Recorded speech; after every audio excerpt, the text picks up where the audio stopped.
What if I told you that we are constantly a different person every day? Would you believe me? Or if I said that we are more than just one person in our own body, would you be surprised or amazed?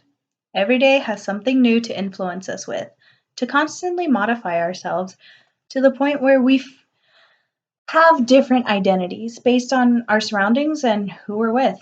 In 2017, Rachel Story, a journalist for the Science of the Wear, a science website, states that people are faced with environmental change that doesn't accept them, and it can lead to influence identity adaptation in order to survive emotionally and physically. So, why talk about identity changes when we think and feel we're the same person no matter what? Well, according to Story, our identity changes based on how other people see us, not only by our own point of view. Therefore, based on where we are and who we're with or around, our identity changes and different people view us differently. Personally, I have experienced this to see how life molds and constantly modifies a person's identity, from moving to different places, transferring schools, and trying to find a new place to fit in is hard. So I took it upon myself to take a semester of sociology to take a step back and to get an understanding and realize the modifications a person makes every day in life. Today I'm going to talk to you about the aspects of who and how life modifies our identity. First, I'll talk about how family influences our identity. Then I'll discuss how friends influences us to modify our identity. And finally, I'll look at our overall environment influences our how our overall environment influences identity modifications. To begin, let us look at how family influences our identity. According to Amanda Klassen, a writer and professor at Penn State, states that the different parenting styles of authoritative, authoritarian, and permissive can influence as to what leadership we pass on to our children or the children, have experienced and what type of leadership we'll have in the future. In 2014, Kayla Guo, a writer for Statesman, an online magazine, stated that the initial influence of family can affect an individual's choice of friends later on. So everything we're taught and that was passed down from us from the way we see certain situations or our religious beliefs can influence and impact what type of people we choose to hang around with and choose as friends. Guo also states that when there's a lack of communication or influence of family relationship, the parent with the parents, there's a tendency where the child will turn to their friends, which causes them to believe almost everything from their friends, whether it's true or not. I've just showed you how family influences our identity. Next, I'll discuss how friends influence us to modify our identity later in life. So, according to the website Simon Alexander Ong in 2013, stated, in essence, we become more like the people we hang out with. Yes, it's good to have a healthy group of friends in your life, but yet, as we go through life, we begin to unawareingly start to group our friends into different groups where we, depending on the occasion, we will associate with that certain group of friends and will fit in completely fine.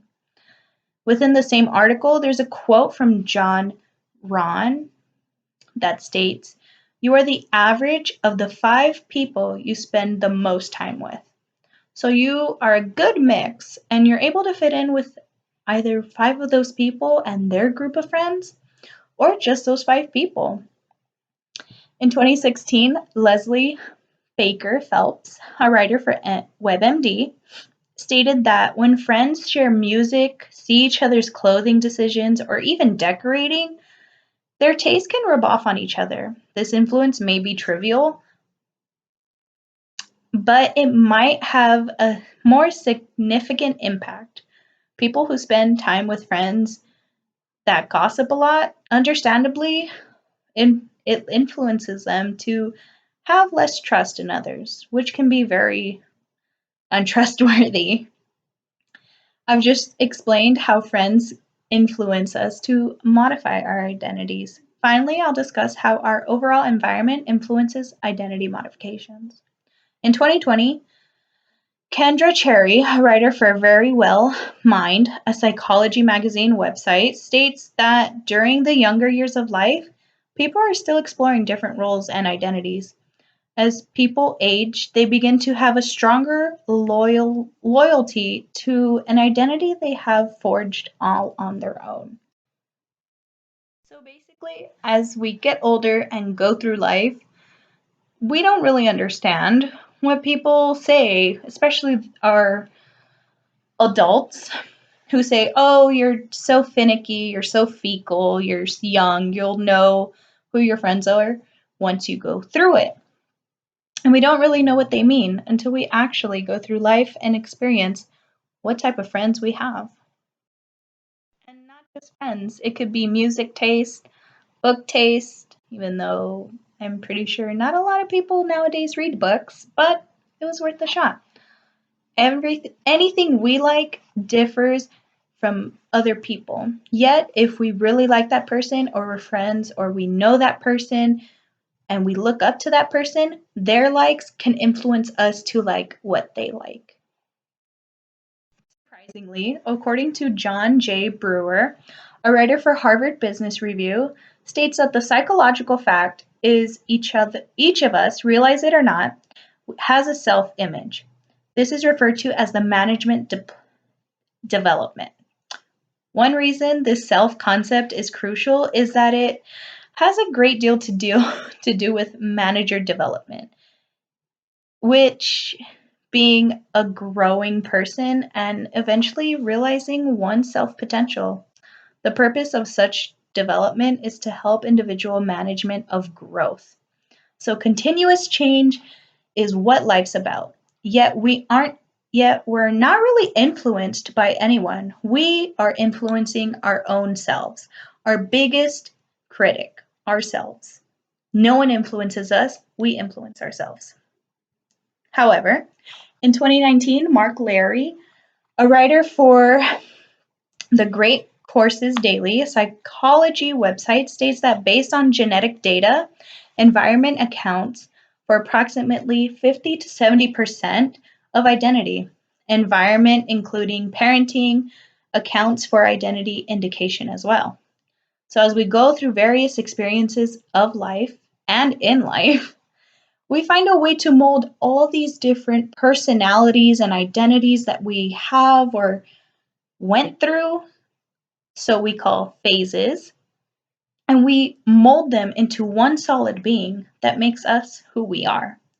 And over time, as we're molding this and we add or take away, we become immune to the constant influences that surround us daily. Now you know how the simple things and practically everything in life can influence us to change our identity. Let's wrap up. First, I talked about how family influences our identity. Then I discussed how friends influence us to modify our identity. And finally, I covered how everything overall in our environment influences identity modifications. Today, I've talked to you about the aspects of who and how life modifies our identity. So remember, when someone asks or tells you, "I want to get to know you," be sure to ask and make sure to tell them, which side of me do you want to know?